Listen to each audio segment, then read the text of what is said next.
பிஸ்மில்லா வல்ஹம்துலில்லா அஸ்ஸலாத்து வஸ்ஸலாமு அலா ரசூலில்லா அம்மா பாத். நேயர்களுக்கு அஸ்ஸலாமு அலைக்கும் வரஹ்மத்துல்லாஹி வபரகாத்துஹு. இன்றைய ஷஹ்ரு ரமலான் இஃப்தார் விசேட நிகழ்வின் மூலம் அருள்மலையில் எம்மை நனைத்துக் கொண்டிருக்கும் புனித ரமலான் மாதத்திலே உங்களை சந்திப்பதில் அல்ஹம்துலில்லா. அந்த வகையில் இவ்சங்கை மிகு ரமலான் மாதத்தை பொறுத்தவரை இரவு வணக்கம் என்பது எண்ணிலடங்கா நன்மைகளையும் இறை நெருக்கத்தையும் பெற்றுத்தரக்கூடிய மாதமாகவே ரமலான் மாதத்தில் காணப்படுகின்றது. அந்த வகையில் ரமலானில் எம் உள்ளத்தை புதுப்பிப்போம் என்ற கருப்பொருளிற்கு அமைவாகவே இரவு வணக்கமும் ரமலானும் என்ற தலைப்பில் பற்பல விடயங்களை எம்முடன் பகிர்ந்து கொள்ள மாவனெல்லை ஆயிஷா உயர்கல்லூரியில் இறுதி வருட மாணவி தன்சீரா தௌஃபிக் அவர்கள் எம்முடன் கலந்துள்ளார்கள். அந்த வகையில் அஸ்ஸலாமு அலைக்கும் வரஹ்மத்துல்லாஹி வபரகாத்துஹு சகோதரி. வலைக்கும் அஸ்ஸலாம் வரஹ்மத்துல்லாஹி வபரகாத்துஹு சகோதரி. ஆம் சகோதரி, இரவு வணக்கமும் ரமலானும் என்ற இன்றைய தலைப்பில் இரவு வணக்கத்தை பற்றி சற்று அறிமுகத்தை எம் நேயர்களுடன் பகிர முடியுமா? ஆம் சகோதரி, நிச்சயமாக. இரவு வணக்கத்தை பொறுத்தவரையில் சூரா முஸம்மிலின் ஆரம்ப ஆயத்துக்களில் அல் குர்ஆனில் அல்லாஹ் தஆலா குறிப்பிடுகின்றான், யா அய்யுஹல் முஸம்மில் குமில் லைல இல்லா கலீலா நிஸ்ஃபஹு அவின் குஸ் மின்ஹு கலீலா அவுசித் அலைஹி வரத்தில் குர்ஆன தர்தீலா என்று இந்த வசனங்களில் ஊடாக நபி ஸல்லல்லாஹு அலைஹி வஸல்லம் அவர்களை எழும்பி இரவு நேர வணக்கத்திற்காக தயாராகுமாறும் அதனை அல் குர்ஆனை கொண்டு மேற்கொள்ளுமாறும் அல்லாஹ் கூறுகின்றான். அதற்கு ஏற்ற வகையில் நபி ஸல்லல்லாஹு அலைஹி வஸல்லம் அவர்கள் இந்த இரவு வணக்கத்தை மேற்கொண்டதோடு தன்னுடைய குடும்பத்தினரையும் அதன்பால் தூண்டியுள்ளார்கள்.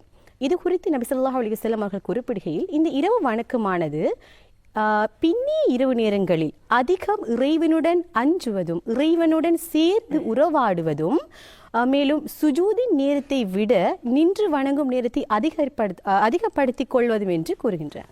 ஆம் சகோதரி, நீங்கள் கூறியது போன்று நபி ஸல்லல்லாஹு அலைஹி வஸல்லம் அவர்கள் தன்னுடைய இரு கால்களும் வீங்கும் அளவிற்கு நின்று தொழுதுள்ளார்கள் என்று இது குறித்து ஆயிஷா நாயகி அவர்கள் வினவிய போது, நான் அல்லாஹ்வுக்கு மிகவும் நன்றியுடைய அடியானாக இருக்கக்கூடாதா என்று நபி அவர்கள் வினவியமே இரவு நேரத்தை இரவு வணக்கத்திற்கு உரிய நேரமாக நபி அவர்கள் முக்கியத்துவப்படுத்தியுள்ளது மிக முக்கியமானது அல்லவா? ஆம் சகோதரி, நிச்சயமாக. அல் குர்ஆனிலே நீங்கள் கூறியது போன்றுதான் அல் குர்ஆனிலே சூரா சஜிதாவில் 16வது வசனத்தில் அல்லாஹ் இந்த சுவனவாசிகளை பற்றி குறிப்பிடுகின்றான். அந்த சமயத்தில் அல்லாஹ் கூறுகின்றான், இன்னல் முத்தகீன ஃபி ஜன்னாத்தில் வ உயூன், இந்த சுவனவாசிகள் அவர்கள் சுவன சோலைகளிலும் நீரூற்றுகளிலும் இருப்பார்களாம். அதனை தொடர்ந்து வரக்கூடிய அந்த வசனங்களில் அல்லாஹ் இவர்களுடைய பண்புகளை பற்றி கூறுகின்றான். அந்த சமயத்தில் அல்லாஹ் குறிப்பிடுகின்றான், இவர்கள் அல்லாஹ்வுக்கு மிகவும் நன்றியுள்ள அடியார்களாகவும் குறைவாக உறங்கி பின்னிரவு நேரங்களில் இறைவனிடம் அதிகமாக இறைஞ்சவர்களாகவும் இருந்துள்ளார்களாம். இவற்றை நாங்கள் வைத்திருக்கையில் இந்த இறை பக்தியாளர்கள் இவ்வாறு அல்லாஹ்விடம் அளவுக்கு அதிகமாக நேசர்களாக திகழும் இந்த இறை பக்தியுடையவர்கள், இந்த தக்வாதாரிகள் சுவனவாசிகளாக காணப்படுவதற்கு இவர்கள் இரவு வணக்கத்தில் ஈடுபட்டது ஒரு காரணமாக காணப்படுகிறது. ஆம் சகோதரி, இந்த ரமலான் மாதத்தை பொறுத்தவரை இரவு வணக்கத்துக்குரிய மாதமாகவே அல்லாஹ் மாற்றியுள்ளதோடு இறை நேசத்திற்கும் அதற்கான வழிகளையும் அல்லாஹ் அருளியுள்ளார். அந்த வகையில் தராவி தொழுகையின் சிறப்பு பற்றி பலர் அறிந்தும் சிலர் அறியாமலும் எம் சமூகத்தில் இருக்கின்றனர் அல்லவா? தராவி தொழுகையின் சிறப்பு மற்றும் தாக்கத்தை பற்றி எம் நேயர்களுடன் பகிர முடியுமா? ஆம் சகோதரி, நிச்சயமாக. தராவி தொழுகையை பொறுத்த வரைக்கும் ரமலான் மாதத்தில் மேற்கொள்ளப்படும் மிக முக்கியமான ஒரு இபாதத்தாகவே கணிக்கப்படுகின்றது. காரணம், ரமலான் மாதத்தில் மாத்திரம்தான் இந்த தராவி தொழுகை மேற்கொள்ளப்படும்.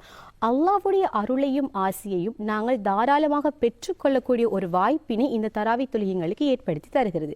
அது மாத்திரமல்ல, இந்த தராவி தொழுகையின் போது நாங்கள் அதிகம் அல் குர்ஆன் ஓதுவதனால் எங்களுக்கும் அல் குர்ஆனுக்கும் இருக்கின்ற தொடர்பு மேலும் அதிகரிக்கின்றது. மேலும் கூறப்போனால் எங்களிடம் மனதில் பல குழப்பங்கள் காணப்படும். இந்த குழப்பங்களை இந்த தராவி தொழுகையை நீக்கி எங்கள் மனதை நிம்மதியடை செய்கின்றது. குறிப்பாக கூறப்போனால் எங்களுடைய இலங்கை நாட்டை பொறுத்தவரை பெண்கள் மஸ்ஜிதுக்கு சென்று கூட்டாக தொழுவது என்பது மிகவும் குறைவான சந்தர்ப்பங்களில் இடம்பெறும். அந்த வகையில் பெண்கள் மிகவும் ஆசையோடு இந்த தராவி தொழுகைக்கு செல்கின்றார்கள். தங்களை அறியாமலேயே மக்கள், அதாவது எங்களுடைய முஸ்லிம் மக்கள் தங்களுக்கிடையே இந்த சகோதரத்துவம், ஒற்றுமை போன்ற இந்த பண்புகளை வளர்த்துக் கொள்கிறார்கள். அந்த வகையில் இந்த தராவி தொழுகையானது மிக முக்கியமான ஒரு இபாதத்தாக காணப்படுகின்றது. ஆம் சகோதரி, பல்வேறுபட்ட நன்மைகளும் சிறப்புகளும் இந்த ரமலான் மாதத் இரவு வணக்கத்தின் போது கிடைக்கப் பெற வேண்டுமாயின் எமது உள்ளங்களை தூய்மைப்படுத்திக் கொள்ள வேண்டியது அவசியம் அல்லவா? நிச்சயமாக சகோதரி, நீங்கள் கூறுவது மிக முக்கியமான ஒரு விடயம். காரணம், நாங்கள் எந்த ஒரு இபாதத்தை மேற்கொள்ளும் போதும் அல்லது நாங்கள் கேட்கும் துவா அல்லாஹ்விடத்தில் சிறப்பான முறையில் ஏற்றுக்கொள்ளப்பட வேண்டும் என்றால் எங்களுடைய உள்ளம் தூய்மையான நிலையில் இருக்க வேண்டும். உள்ள தூய்மைக்கு நாங்கள் எங்களால் இயலுமான அளவிற்கு முயற்சிகளை மேற்கொள்ள வேண்டும்.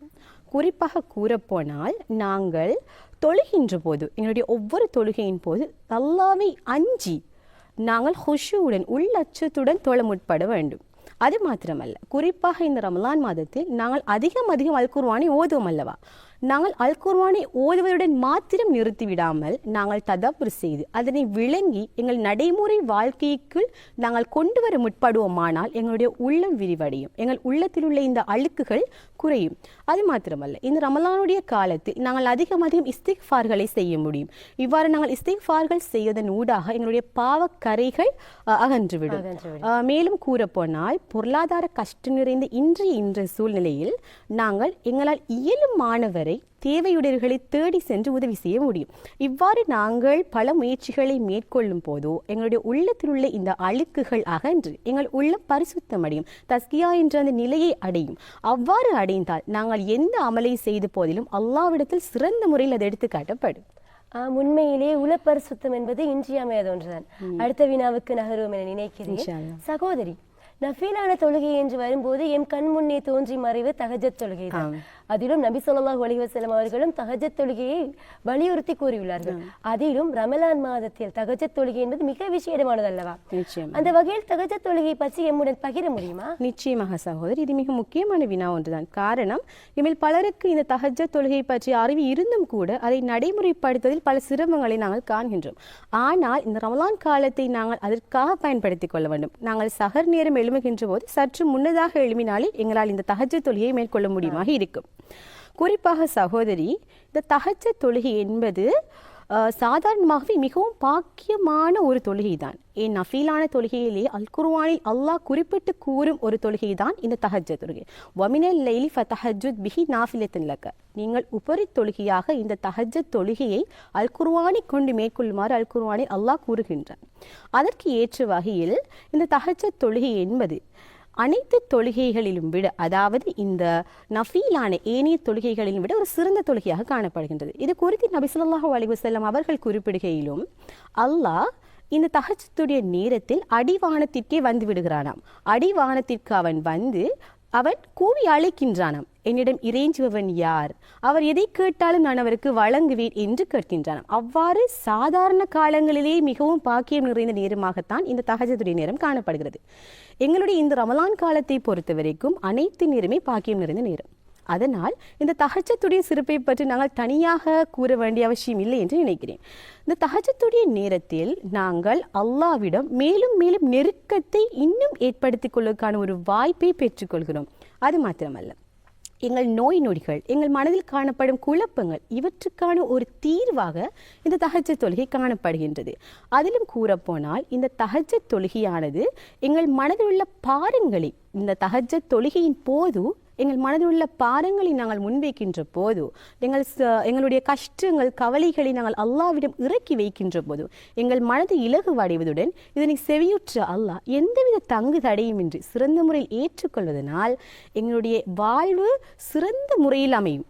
இதற்காக நாங்கள் கட்டாயம் இந்த ரமலானுடைய காலத்தில் தஹஜ்ஜத் தொழுகை விடாமல் தொழுகிறவர்களாக இருக்க வேண்டும். ஆம் சகோதரி, இந்த ரமலான் மாதத்தில் இரவு வணக்கங்களின் போது பல்வேறுபட்ட துவாக்களை நாம் கேட்க முற்படுவோம். அந்த வகையில் குறிப்பாக இரவு வணக்கத்தில் கேட்க வேண்டிய துவாக்கள் உள்ளதா? அவ்வாறு இருந்தால் எம்முடன் பகிர முடியுமா? நிச்சயமாக சகோதரி. துவா என்று வரும் பொழுதோ எங்கள் அனைவருக்கும் தனிப்பட்ட பல்வேறு தேவைகள் இருக்கும். இந்த ரமலானுடைய மாதத்தை நாங்கள் அதிகம் அதற்காகவே பயன்படுத்தி கொள்ள முடியும். குறிப்பாக ரமலான் மாதத்தில் ரமலான் மாதத்துக்குரிய துவா என்றால் நபி ஸல்லல்லாஹு அலைஹி வஸல்லம் அவர்கள் கூறியதாக ஜாமி ஜாமி திருமிதியிலே பதியப்பட்ட துவா தான் அல்லாஹ்ம இன்னக அஃப்வன் துஹிப்புல் அஃப ஃபஅஃபு அன்னி என்ற இந்த துவா. இந்த துவாவை நாங்கள் இந்த ரமலானுடைய காலத்தில் அதிகம் ஓதிக்கொள்வதன் மூலம் எங்களுடைய பாவக்கரைகள் அடியோடு அழிந்துவிடும்.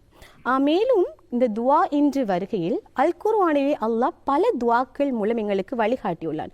உதாரணமாக எங்கள் பெற்றோருக்கு நாங்கள் கேட்கும் துவா தான் ரப்பனா ரப்பிர் ஹம்ஹுமா கமா ரப்பயானி சகீரா என்ற துவா.